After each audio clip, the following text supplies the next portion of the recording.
Good morning from beautiful Boca Raton, Florida.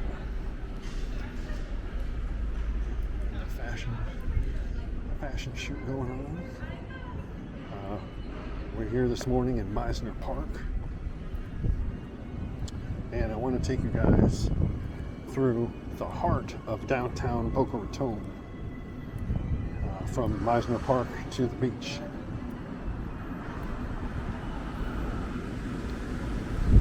So this is Boca Raton. This is technically the northernmost municipality in the greater Miami area.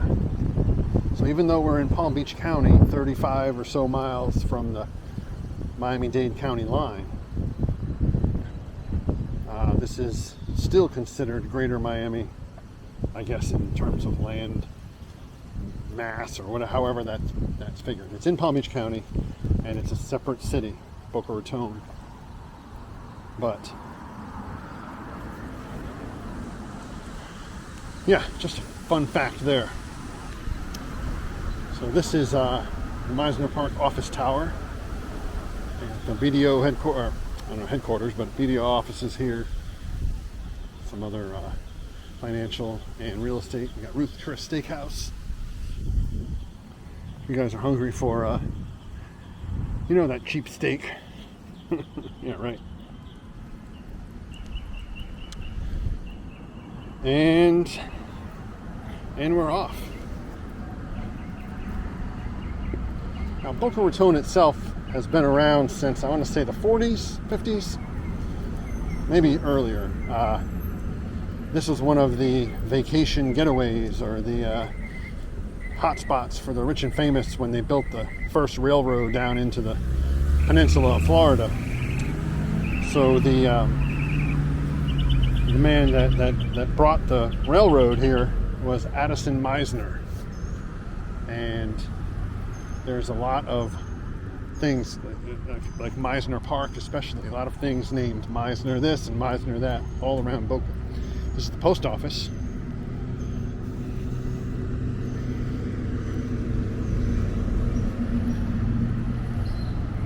And what there is, Boca's very wide and very long. So we're going to stick to the downtown, quote unquote, downtown area. This is as metropolitan as it gets for Boca Raton. It's very, it's largely comprised of upscale developments, gated communities, with some serious mansions and single-family homes. And there are all levels of society. Like there's, I don't know, I hate to use the word lower class, but there's middle class, there's upper class, there's upper middle. It's all layers throughout Boca Raton. A lot of people just say, oh, Boca, Boca this or Boca that, like it's the Hamptons. But it is. But there are also just regular folks. Oh, that's a horrible explanation, but that's all I got right now. So this is a new building, Tower 155. This just went up 2019, 2020.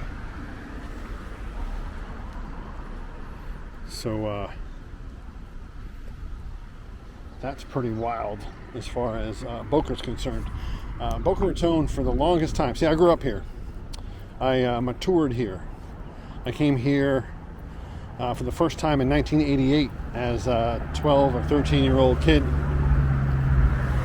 from, we moved here from Connecticut. And my grandparents had come down. They'd just before they retired, probably 10 years or so before they retired, and kind of finished out their careers here, and then retired comfortably to the suburbs of Boca Raton. So my mother and I followed them down. So I've been here permanently over 30 years. Having lived in locations all over since, here and there, but the longest time we've ever spent has been here in Boca. I graduated high school here in Boca Raton.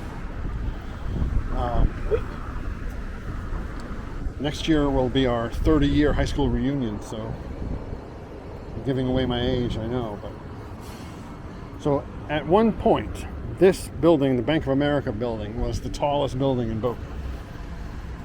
Most of the regulations, most of the developments would not allow buildings over 3 or 4 stories.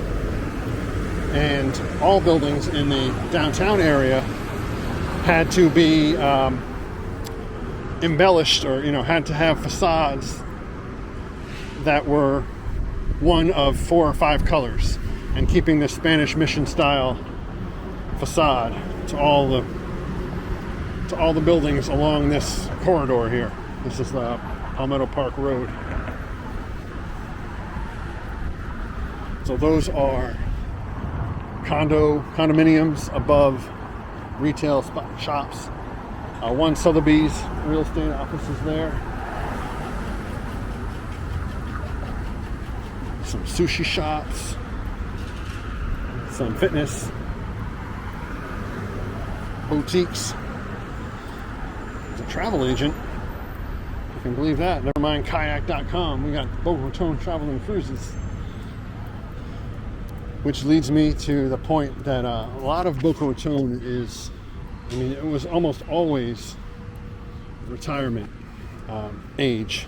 Like, there were very few 20-something, 30-something, 40-somethings that lived and settled here before 1990, mid-90s, late 90s.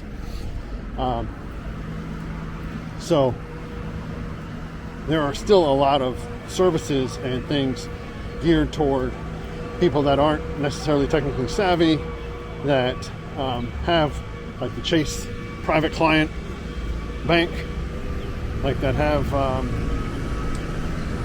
level of wealth that is not average, I guess. I don't know how to say it, but that's the Chase private client private bank. You don't go to a teller, you go to somebody's office and they go over your portfolio and what kind of transaction you want to do. You make a meat shop, the butcher, the meeting place, these fancy boutiques.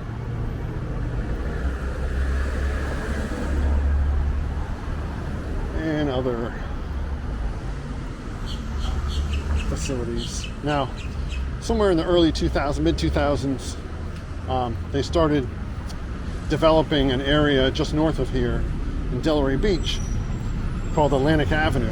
And that was kind of like bringing South Beach to Palm Beach County.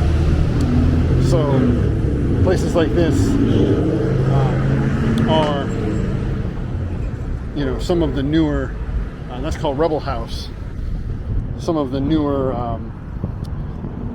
restaurants and bar scene that cater to the 20-somethings, 30-somethings, the younger generation. They stay open later, more casual atmosphere type of thing. So somewhere around the mid-2000s, that, I don't know, you can talk about demographics and wages and things, but as 20, 30, 40-somethings became wealthier, they started looking outside of the metropolitan areas of Miami, West Palm Beach, Fort Lauderdale, and they said, wow, Boca, it's a beautiful home up there. And so then they all came here, settled up. They all started coming to Boca, and dropping the median age probably somewhere in the 50s, 60s. So this is one of those testaments. So this is the newer Palmetto Promenade, I think it's called. It's an apartment building that literally spans 3 city blocks. And apartments in here, probably 1 bedrooms in the 2,500 to 3,000 range, and then up from there.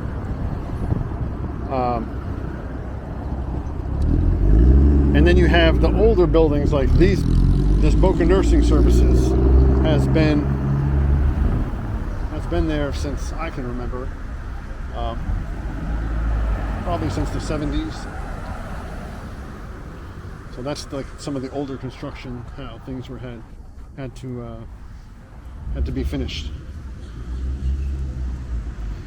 Tin Muffin Cafe, that's been there forever. So this was the this is how most of downtown Boca looked, probably through the 80s, through the 90s. Just very low buildings, which I mean helped for like hurricanes and things like that. It made the downtown corridor less vulnerable to high winds and significant damage from hurricanes and things like that. One of the reasons. And another big reason for development in South Florida, or I guess lower, developing buildings with fewer floors on them. It's actually funny because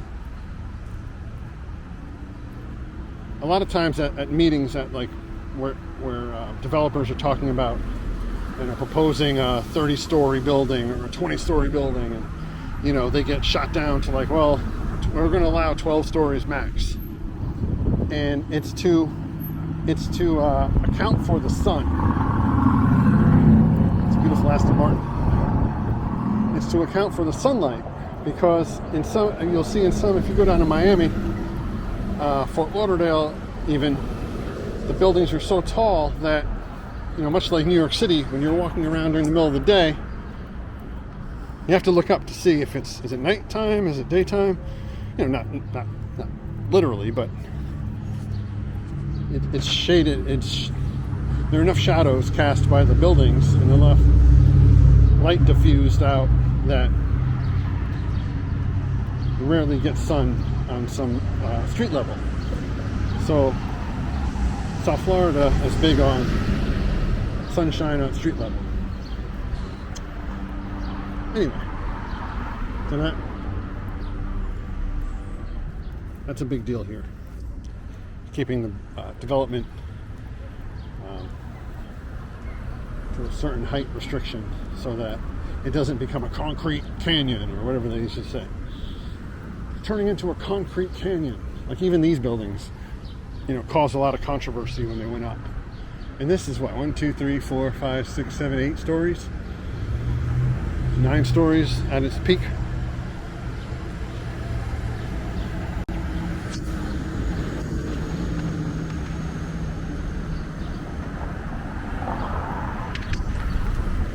Here's the New Yorkers will know Il Mulino, very fancy restaurant. They have one at Sunny Isles Beach at the Aquilina Resort, and then now they have one here in Boca Raton. Il Mulino. This is a beautiful French restaurant, La Nouvelle Maison. The new house. New house. Beautiful house. Nouvelle. 5 Palms condominium. I love these condos. Probably $1.5 million and up. But once you get up that high, you have direct views. Over that bridge is the beach. So once you get up, even on the first, third, fourth floor, you have a direct ocean view. And we're about half a mile from the ocean. So again, that also speaks to the benefit of keeping things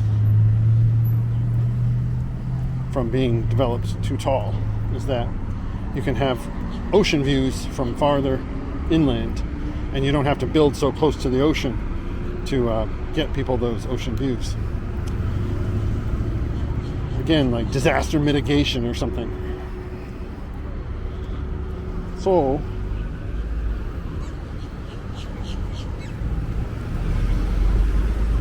there's another cool area here. It used to have there used to be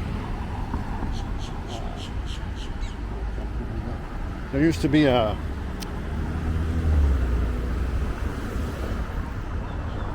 how do I call it?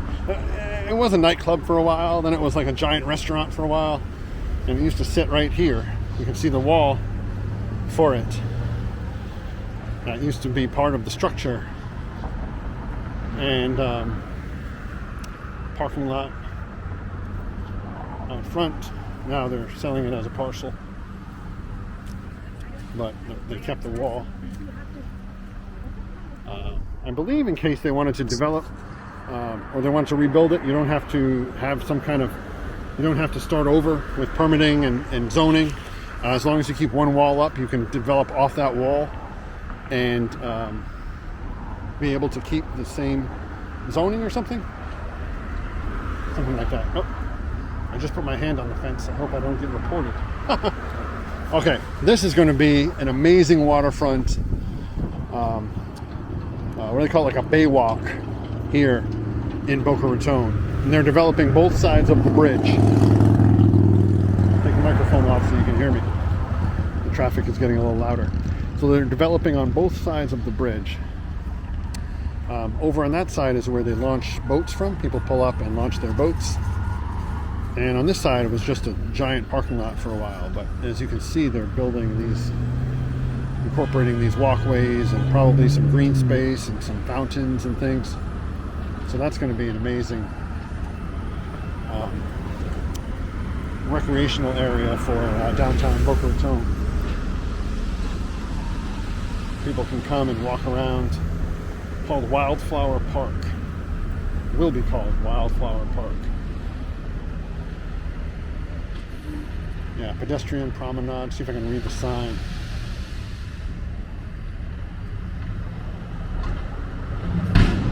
Water views. Launch for non-motorized vessels, so you can launch your kayaks and paddle boards here. There will be dockage for boats. Public art displays, sculpture, most likely. Picnic pavilions. And it will connect to Silver Palm Park on the other side. What does that sign say? Interactive water feature. Ah, interactive water feature. So that tells me they're going to have one of those fountains for the kids that has those little water things that shoot out of the ground, and they can put their feet on them and dance around them and stuff. Looks like they're setting it up right over here. So you guys are getting a sneak preview of. I'll come back and film it when it's completed, so you can see all the tubing they'll have to lay. So you'll be able to say, "Hey, I saw Shots by Scott D's video when this park was being constructed, and all those little tubes where those kids are playing around in the fountain now." So that's pretty cool. So as you can see how close, so something like this, a public park, and just on the other side of that park, that is a mansion and designed, and it's called a library design or something like that. And it's just a very modern mansion. They just built 3 of them. I don't know if you can see too much of them from here, but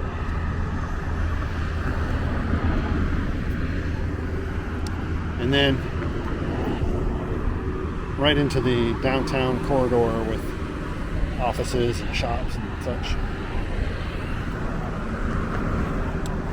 So I hope you don't mind my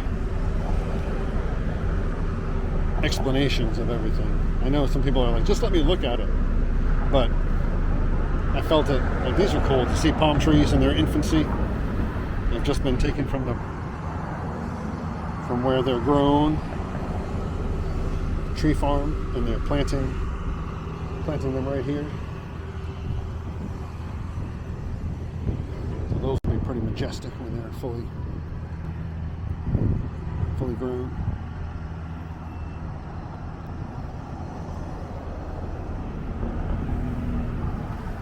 It's a beautiful waterfront area here. That's a brand new seawall they built. It used to be the original seawall was not as clean as that. It had some dips and breaks in it and such. But that is the Florida Intracoastal Waterway, designed by the Army Corps of Engineers, I believe in the 40s, to have safe passage for vessels so they didn't have to go out to the ocean. They could stay just off the ocean and go up north and south. And then people build some condos, but a lot of the waterfront mansions here in Boca are found right here. And as you get north,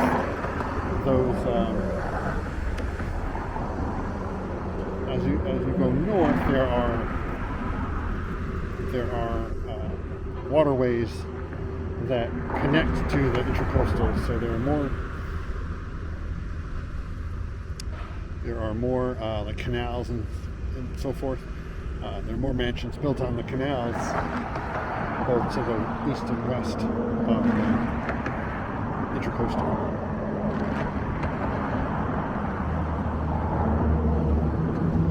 We'll continue on our walk toward the beach.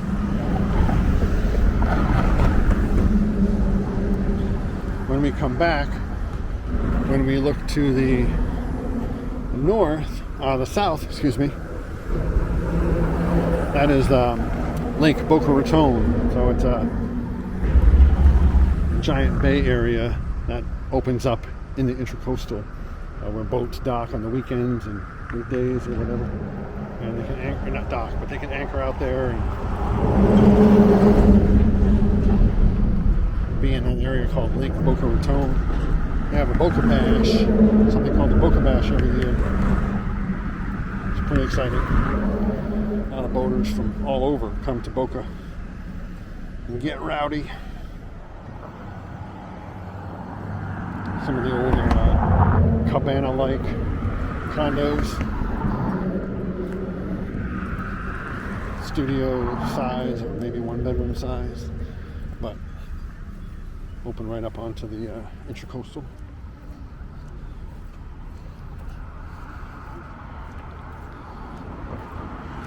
I can remember this is about as modern as it got when I was here in the 90s.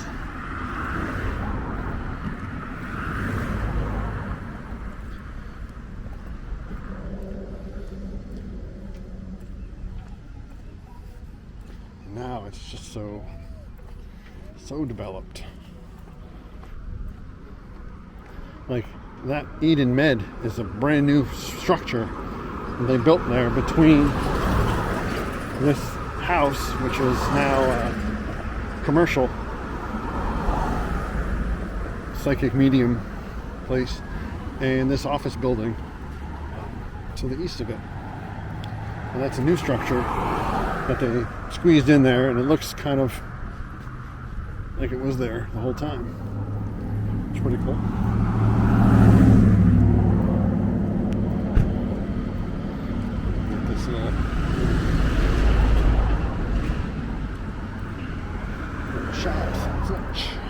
Shops and such. I like the word "and such," so I'll say that a lot. Pardon me if it becomes excessive. Now, this is a real estate office, but this is probably one of the best recreations of, or I guess, what do you call it, restorations of an original Boca Raton 1930s, 1940s mansion. It's obviously been renovated, modern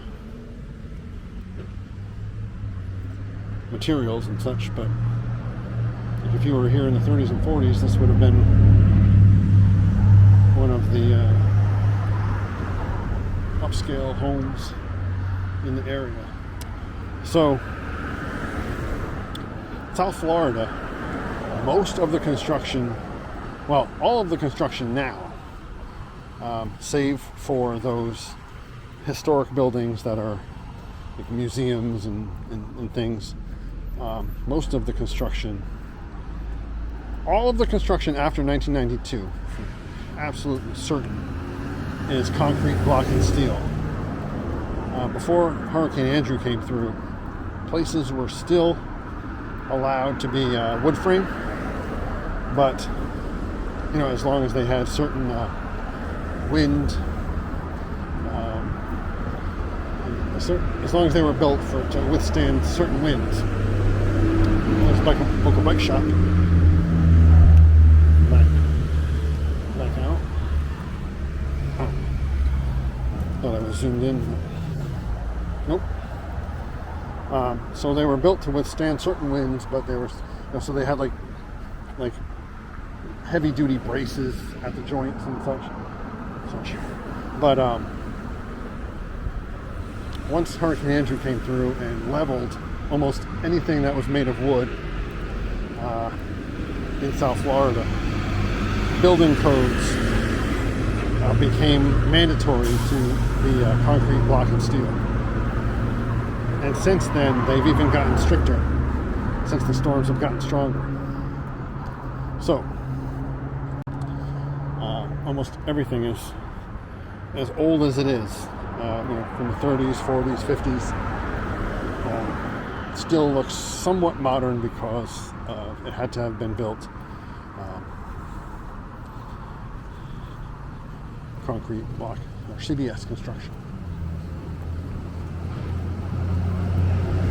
Like these buildings here, they've been here since probably the 60s, 70s, this on the left-hand side here.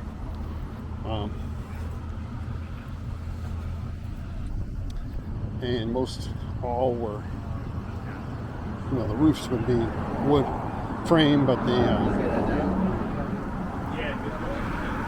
foundation, concrete slab. Florida, the water table is so high that you can't have any kind of foundation other than concrete slab. The structures along the beach have pillars that go into like limestone, like the first crust of the Earth's core,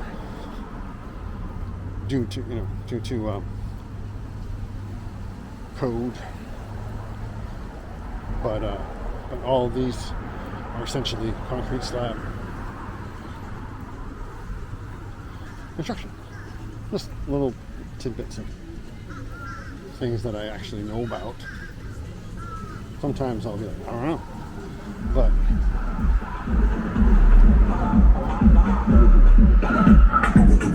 well, that was interesting. It was very loud. I don't get copywritten.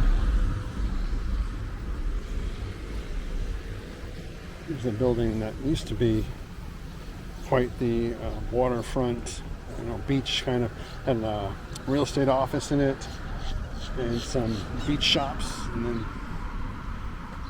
now they're tearing it down. So check that out. This is Meridian condominium, probably built in the late 90s.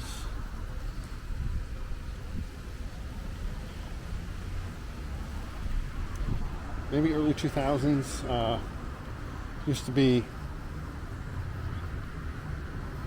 there was an older structure here. I don't know if it was an office building or what, but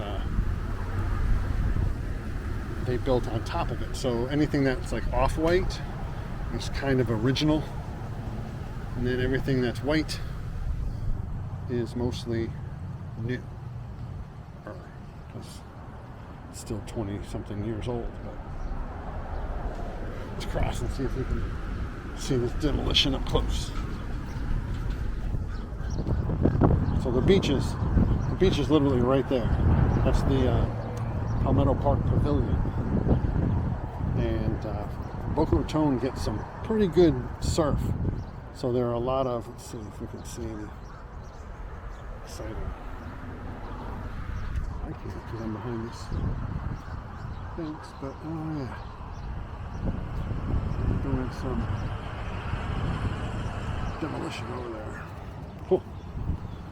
Boca's gets, I guess the way it sticks out into the ocean at this far north, gets some pretty good surf. So you get a lot of surfers from all over Palm Beach County into Broward County that come up. And then Broward County comes up and does their surfing here. Sometimes Deerfield Beach just to the south of us.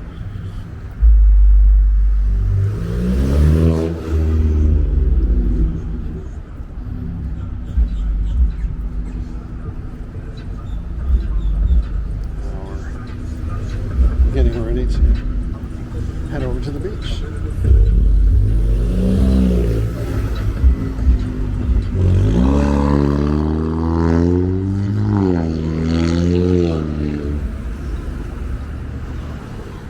Now this is easternmost Boca. All of the condos on the beach. Beachfront condominiums up and down A1A. North Ocean Boulevard, Meridian.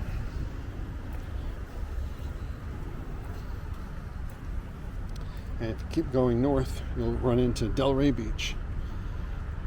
Delray is nice. Delray is quintessential Florida beach town.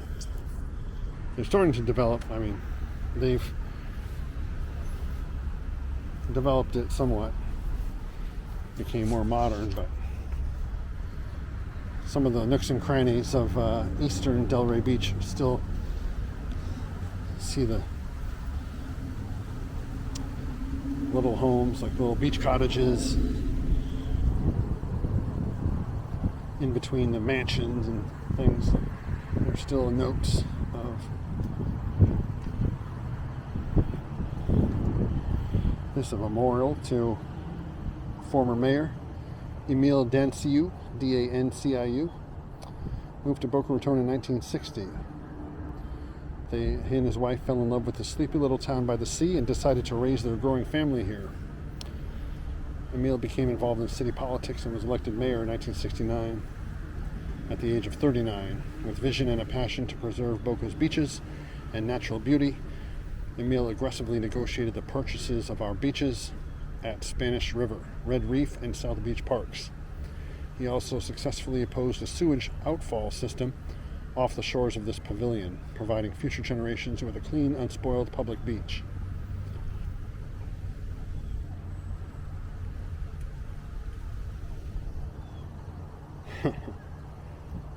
So there was Emile also opened the legendary Dirty Mo's seafood restaurant, an affordable place for people of all ages to get together, eat, laugh, and have fun.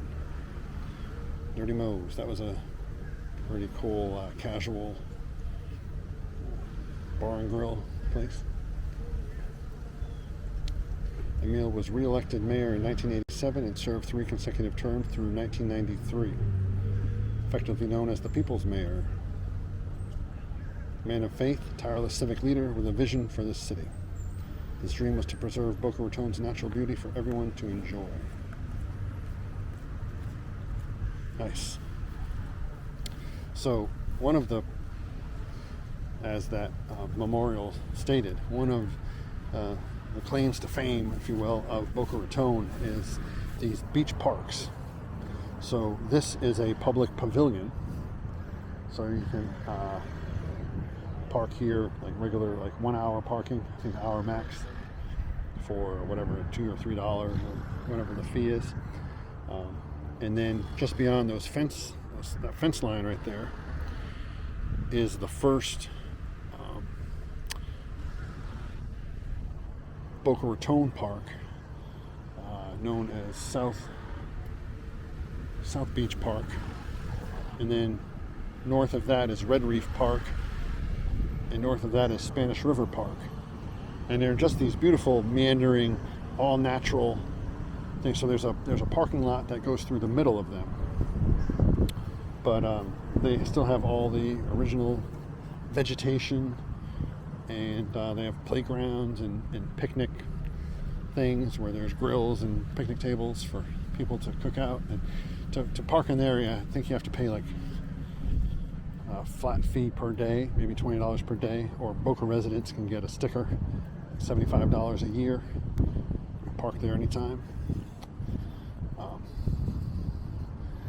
So all those parks are private parks, so they don't necessarily have to drive to the downtown or down to the street and park on the street and then walk to the beach. They have parks built around the beach. So this is the Boca Raton Palmetto Pavilion. This is a new construction. They just finished this. Looks like they're about to open it. I don't know if it was damaged or it just kind of fell apart, but that whole railing there and up the stairs and up to the pavilion is new. It all kind of fell over onto the beach a couple years ago. So let's go over through.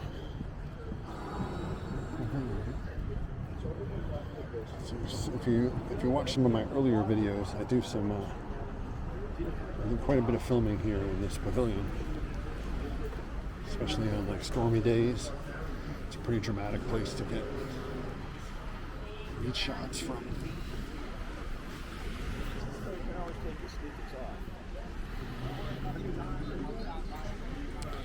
You see a lot of people just kind of come here and hang out on the railing, look out over the ocean. And people come here on their lunch breaks or after their workouts. If they run up and down the A1A, stop here, check out the beach. It's early yet, but this gets pretty busy with college kids. Florida Atlantic University is not too far.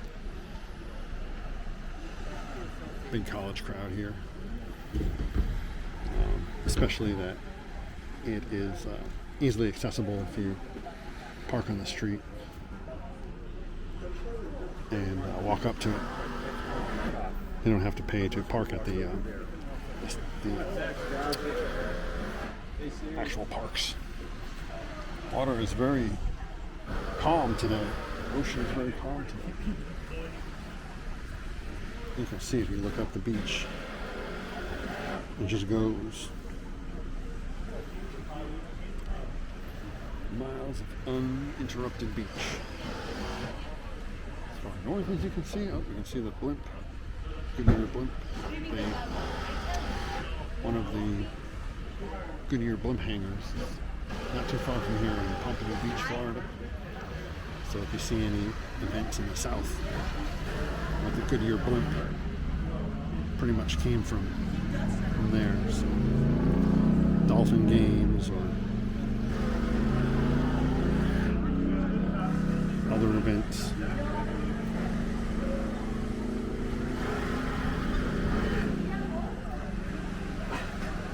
So that is downtown Boca Raton. That is the narrated version. Let's see if I can take you to one of these. Let's see if I can take you into one of these parks. And let's just see what I mean about how they're preserved.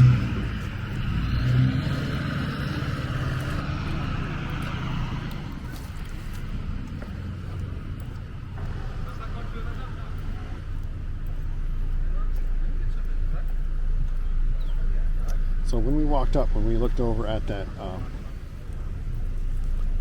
area, that demolition area, the building that was being demolished, all those cars parked along the sidewalk That is free parking up to 4 hours. So you can park there for up to 4 hours, no charge, on either side of the street. Save for the handicap spots or the,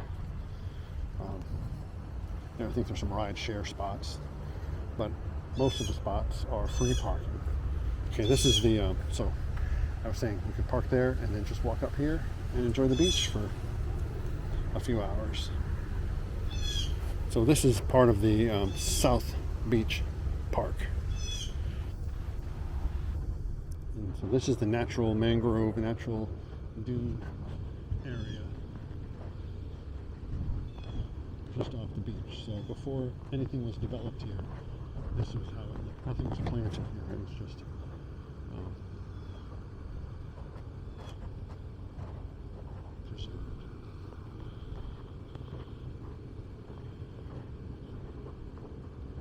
manicured, if you will. Boca Raton has some beautiful natural areas. There's a place called Gumbo Limbo Nature Center. I mean, if you're in South Florida area and you like nature, sea turtles, land tortoises, mangrove forests, there's a boardwalk that goes through something like this, like a natural mangrove forest. And there's just so many lectures and things. They have like all the reptiles and things like that in their facility, and then their grounds are all dedicated to nature and wildlife and such. So they have a sea turtle rescue center there that they rehabilitate injured sea turtles and things, and they work with Florida Atlantic University's marine biology team to do that, and then maybe another Florida Fish and Wildlife or something. But that's an incredible nature center, and it's donation. It's when you come in, they'll ask you for a donation, but there's no set admission fee that I know of. I've been there in a few years, but as far as I know, it's a suggested donation. That's pretty cool. That's about a mile or two north of here. Boca, I would say, starts here. Palmetto Park Road is the largest road that we just walked down. That's the largest road to the south, and then it spans, it goes probably another 3 or 4 miles north to Yamato Road. Yamato is probably the northernmost, or the busiest road to the north. That noise is not a bird. That noise is 2 trees. You can see them rubbing together. So that branch is rubbing against that branch with the wind.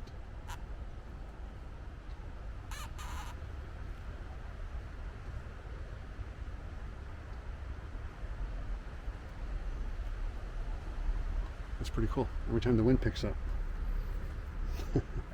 I thought it was like some bird. I was looking for like a bird or something. Just the trees. So again, this is the South Beach Park. This is what I'm talking about with the parks. And what it talked about on that plaque back there was that mayor was instrumental in purchasing this land for the city to establish these parks in. Otherwise, it would have just been another high-rise condominium, or another series of high-rise condominiums built up the coast. So if you're riding along A1A, as you come north into Boca, you'll leave the hotels and the taller buildings on the beach, on the ocean, and you'll come into this, I don't know what it is, 4 or 5 mile stretch of sea grapes and vegetation like this, and then breaks of beautiful blue ocean and white sand beaches between the breaks, but uninterrupted skyline because of that mayor securing his land from development. So that's cool. And then the admission, the fee to park, and I think sometimes if you rent out a pavilion for a large party or something, I think there's a fee for that, maybe $20 or so, $30. I'm not sure, but whatever the fee is for that, that just goes toward keeping these parks here. And I'm sure there's taxes, property taxes and such. I know that if you live in the city of Boca, you pay an additional property tax on top of the county's property tax. And so if you live within the city limits, there's additional property tax that fund keeping Boca beautiful.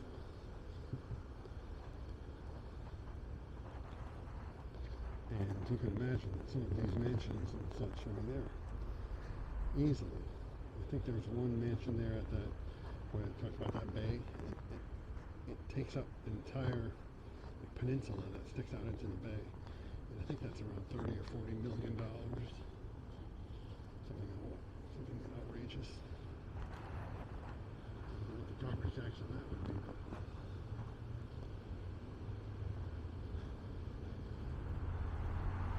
I don't think it's cheap. Another cool thing about walking back here, this pathway goes along the entire length of the park. I'm going to thing today because I have to get back for a meeting.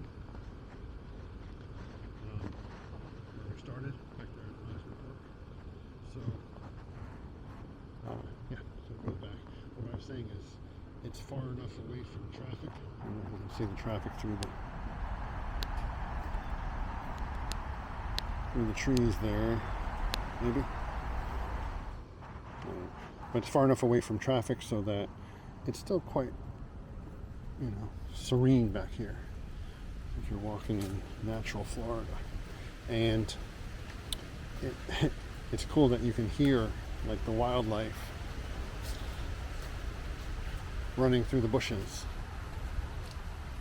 Nothing is really aggressive enough to attack you or anything, but sometimes you can hear like a slither or a bird calling in the trees, or a slither in the leaves. So these leaves are the sea grape leaves, the dune vegetation like this.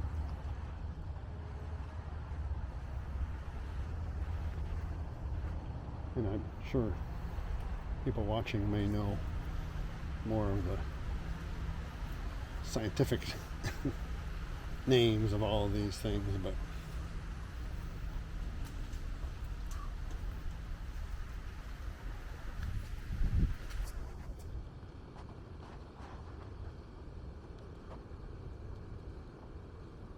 this is one of the more beautiful things about living in Boca Raton. And like I said, there's a place for everybody. My heart and soul are more at, how do I say it? They're more at peace in a busier, more dynamic environment like Miami. This area is a little too quiet.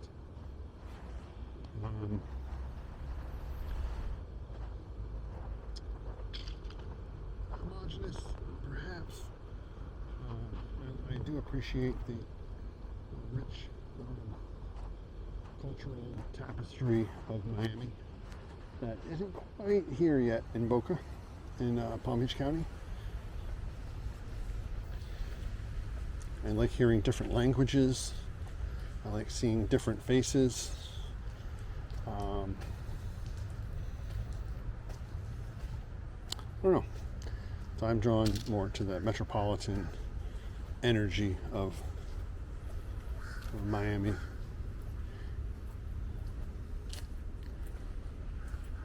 But I do appreciate and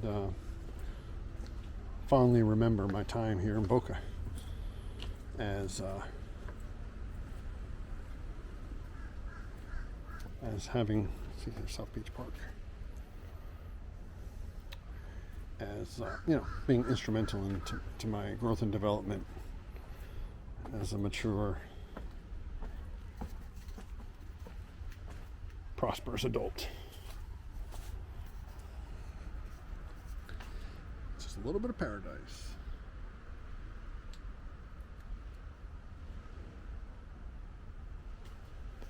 So if you walk through here, see, you park back there in the parking lot, and you walk that little path we just walked, and it'll take you out to what I'm talking about.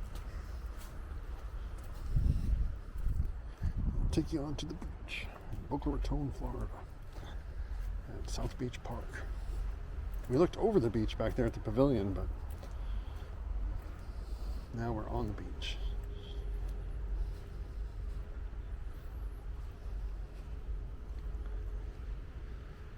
Some of the original lifeguard towers, well preserved, yet not heavily modernized. Now see, this is a testament to when we walk Sunny Isles Beach, there is not significant erosion, but here, there's quite a cliff from the tide just constantly coming in and out.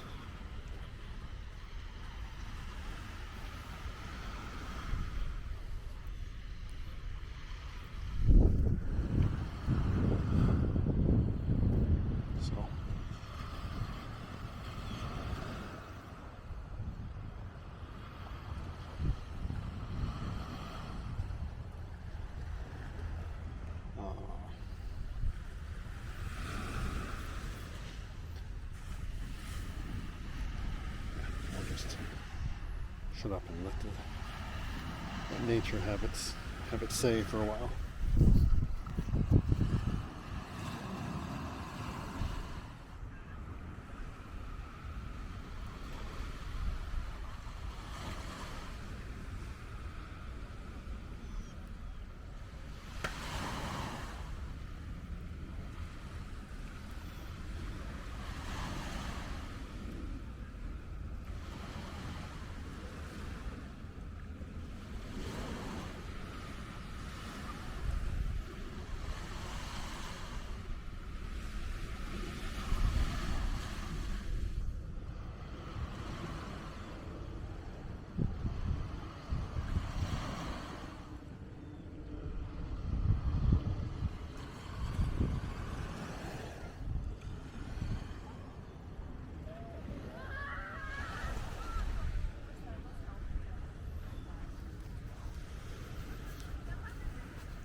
And that was the beach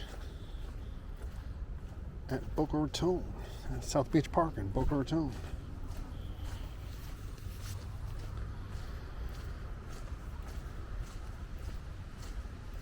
So perhaps you can see why a lot of families and retirees are drawn to this area specifically, because you have relaxing slash safe slash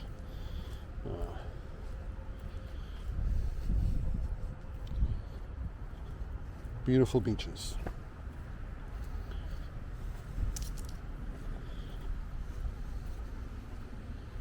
Now, if beaches are your thing, if that was something you enjoy, I have not said throughout this walk, almost an hour now, please subscribe to this channel, because I will be obviously creating more content as the days progress. I've been, the tree sounds so funny. I've been creating content here and there, all different varieties of the content, but I seem to keep being drawn to natural environments, especially South Florida, that is mostly the beach. I've done a lot of photography in the Everglades west of here, another predominantly natural environment in South Florida. So between the two, I haven't really had much access to the Everglades in the last year or two, but perhaps we'll be getting back out there as well. So while the majority of my content will likely be natural environments like this, such as the beach or walking around communities throughout South Florida, it will also contain walking around Wynwood, which is a very happening arts district in Miami, and perhaps other festivals and things that I'll attend and film. So definitely subscribe, definitely click the like button if this is something that interests you. Please drop a comment, anything you particularly connected with or want to see more of, let me know. And this is a two-way street here, this community that we're creating. Beautiful thing about YouTube, I always say, is that sense that the way it establishes community between creator and audience. This is not just me, the creator, saying this is what I'm creating and like it or leave it, you know. It's a two-way street. Like, I don't know if I'm necessarily like, oh, if you want to see certain content that I'm not familiar with or not comfortable with, personally, I likely won't create it, but you never know. So definitely keep the comments coming. This is pretty cool. This is brand new. I totally didn't even see this when I walked up. Recycled reef. Let's check this out. Maybe I shouldn't have put a steel plate for the description. That reflection is bright. Now this is another testament to Boca. So this person stopped here on the curb and loaded up their vehicle and blocked all this traffic. And not one horn was honked. You gotta have patience here in Boca Raton. And that patience usually comes with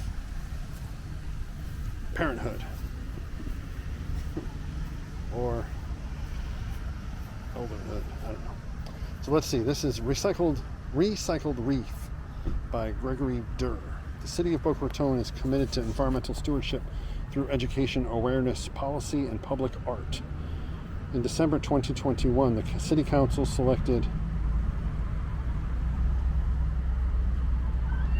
take a picture of this so I can post it. The city council selected local artist Gregory Durr to create artwork that reflects the city's focus on coastal sustainability. The finished piece, Recycled Reef, is a marine-themed sculpture made from discarded materials found near our oceans, canals, and waterways. It was designed to encourage creative ways to repurpose, recycle, and conserve materials, to educate the community about the harmful effects of pollution and plastic waste on our marine life, and to inspire a sustainable lifestyle for all. Fantastic. It does. You can see like little pieces of plastic, pieces of metal, cans. Let's see if I can get up close on some of them. I don't know if you guys can see that. It's like a power outlet thing. Can you see that? Right there. Light switch. Sunglass. Arms to sunglasses. Bottle caps and things. Wow. It's pretty exciting. Sunglasses. Look at that.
All right, just want to do a quick walk around there. Check out that. I'll publish this on my Instagram, as well as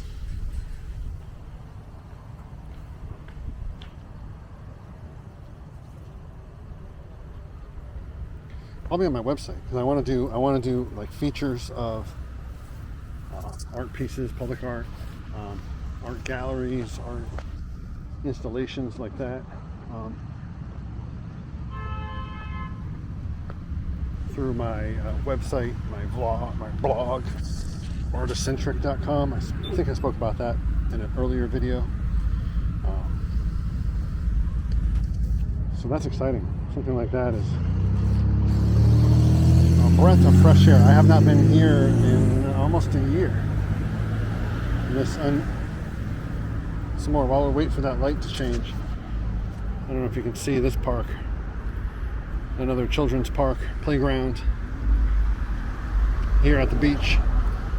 So if your child is on the beach and they get bored or whatever, you can bring them up here to the playground.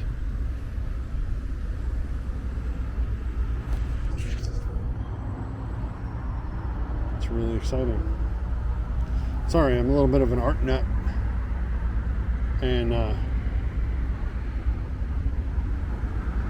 it's really exciting.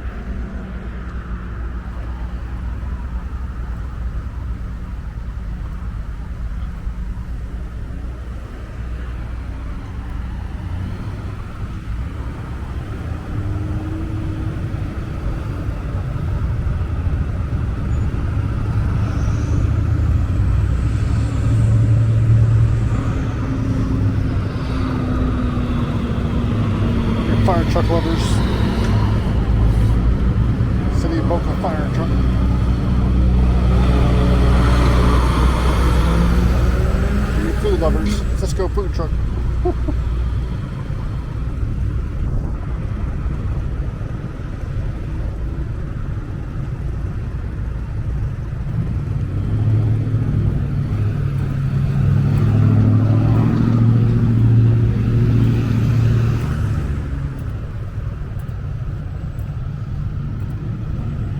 I like to think I'm a pretty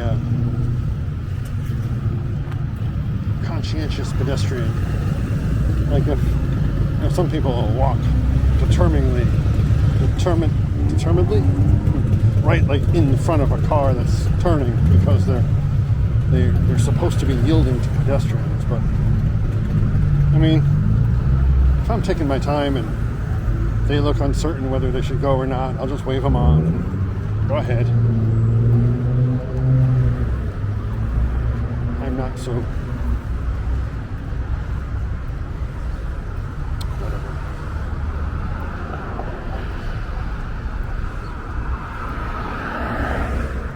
I digress.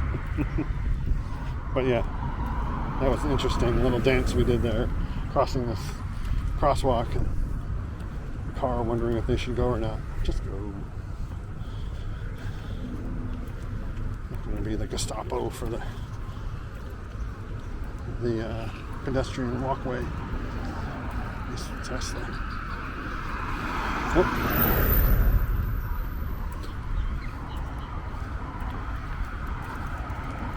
So back here are some residential areas.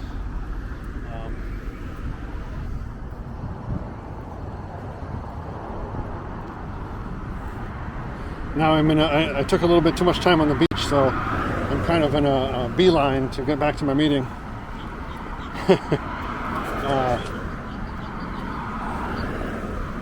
Otherwise, I'd walk back there. But I'll be doing these. I'll be doing these some more. I have at least 2 new clients back up this way, so I'll be coming to this area more often, and we can do some walks around Boca and the downtown corridor.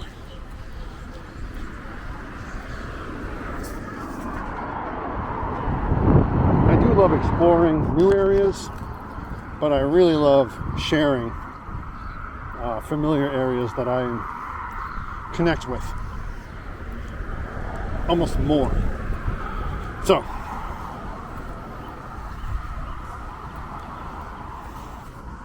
that being said, don't be surprised if I pop up back in Seattle and take you guys on a stroll through some of my old stomping grounds in Seattle. That could be exciting. Once it warms up. I'm not trying to get back to any kind of cold, blustery,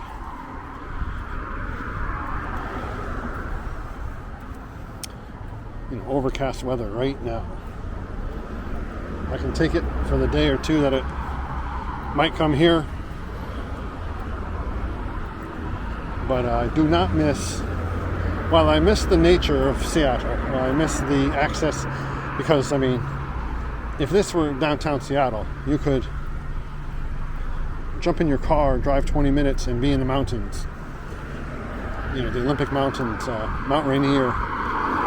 Maybe not 20 minutes, but maybe closer to 30 minutes, 40 minutes.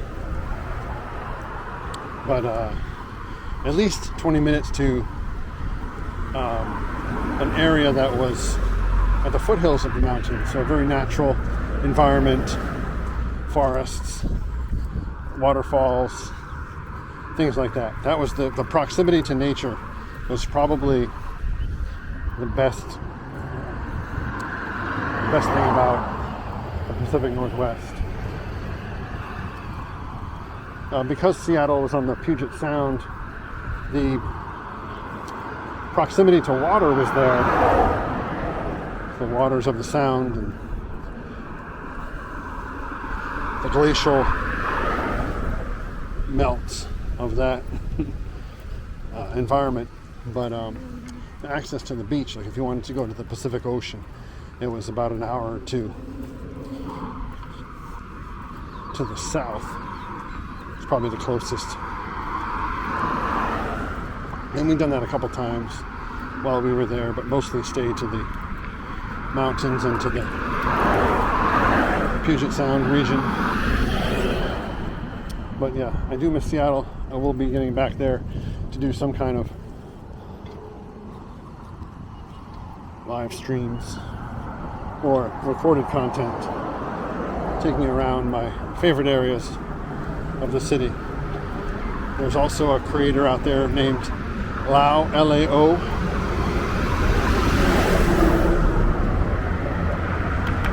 Sorry. His channel name is Lao Ocean, L-A-O, and then Ocean, O-C-E-A-N.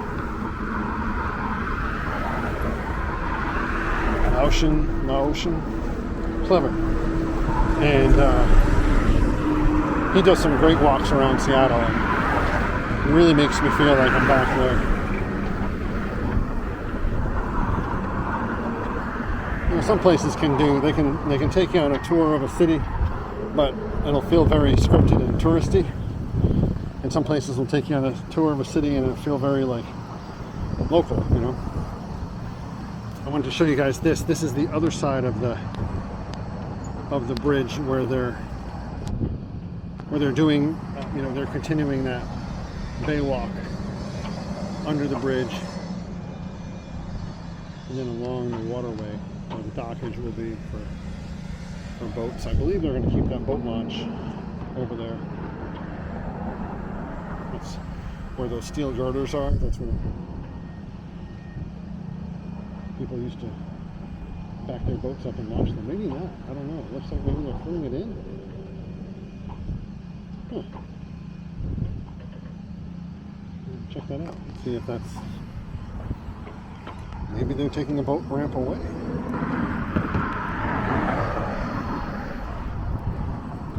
Not surprised, as I always wondered why such a posh city, downtown area had such a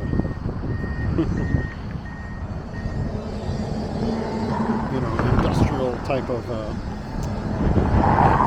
boat launch like that. Maybe they're doing away with it. So that's the Boca Bay I was talking about. That's the Lake Boca Raton. Basically, I would call it Boca Raton Bay. And then to the right, you can see that tower sticking out above the condos here. That tower is the is known, affectionately known here as the Pink Tower, and it is the landmark of the world famous Boca Raton Hotel and Resort, a very exclusive resort that has a beach side and a bay side. So you can stay at the resort that was built in, I think, the 20s or the 30s, and was maintained to keep that same aesthetic and that same appearance as it was in the 30s. And then you can take a shuttle either by boat or by bus over to the ocean side, and there's another resort, a more modern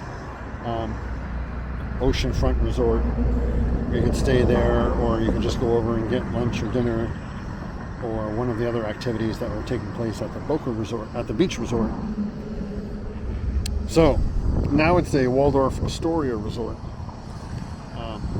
but it still maintains the pink, Addison pink exterior.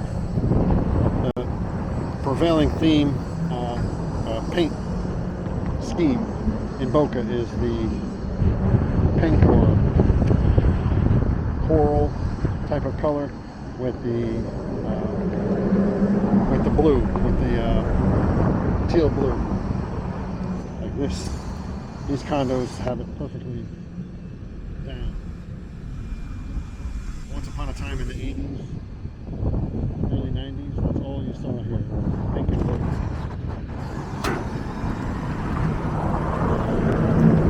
They've relaxed it to have this kind of off-white, peachy to include this off-white peachy color, but at one time almost everything had to be pink with blue accents.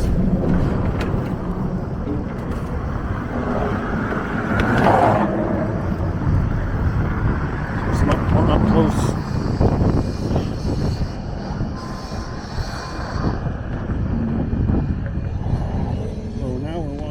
Into the wind. If it gets too bad, I'll try not to say too much because we said a lot coming this way. So if it gets too bad, I'll just mute it or put some music into it, so it's not killing the vibe of the video.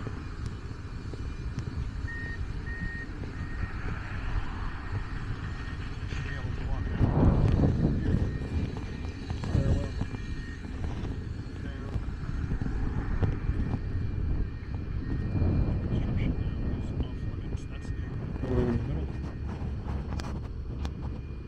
Cool.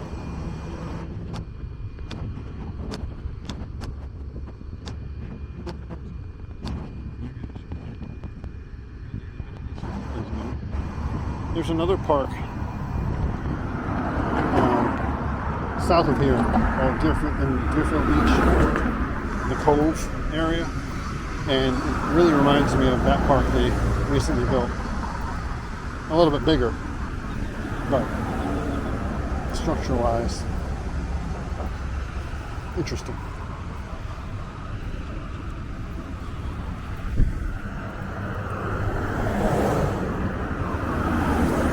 One of the things my nephew likes, he comes from upstate New York. When he comes to Florida, he likes these tall palm trees. Can't get enough of the very tall palm trees. Not so much the regular palm trees, but specifically the tall ones. He's very fascinated with. And he has renewed my appreciation for them. Look at this, even this park, even this walkway, and this is just a parking lot before. Even this walkway is now incorporated into the park. This was not here before. Made a little green space, a little bench. This is fantastic. They're laying the sod down.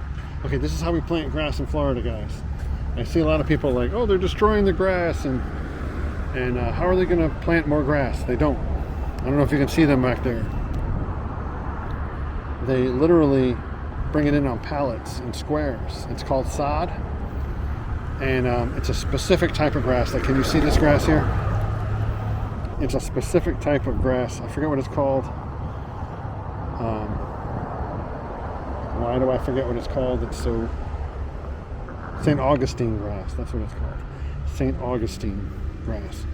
And yeah. So it's brought in squares, and it's just watered, and it eventually connects together, grows, interconnects, and becomes one solid lawn. So when you see things that are like, I think one of Action Kids' videos, they had destroyed the grass at the park from that music festival, but most likely it was just kind of trampled and browned, and it will grow back once it's watered and kind of kept off of, or they'll just literally come in with like a rake machine, and they'll roll it up, they'll rake it all up, and they'll come in with those pallets of squares, and they'll just lay down a brand new lawn. All right, my memory card is out of memory. I've burnt through almost an hour and a half of this walk. That was nice. So let me figure this out, and I'll either extend it or we'll wrap it up here, and I'll do another one at a later time. But thank you guys all for joining me. I hope this is not too loud. I'm holding the microphone now to keep the traffic off of it. I don't know. Keep the traffic from overwhelming it.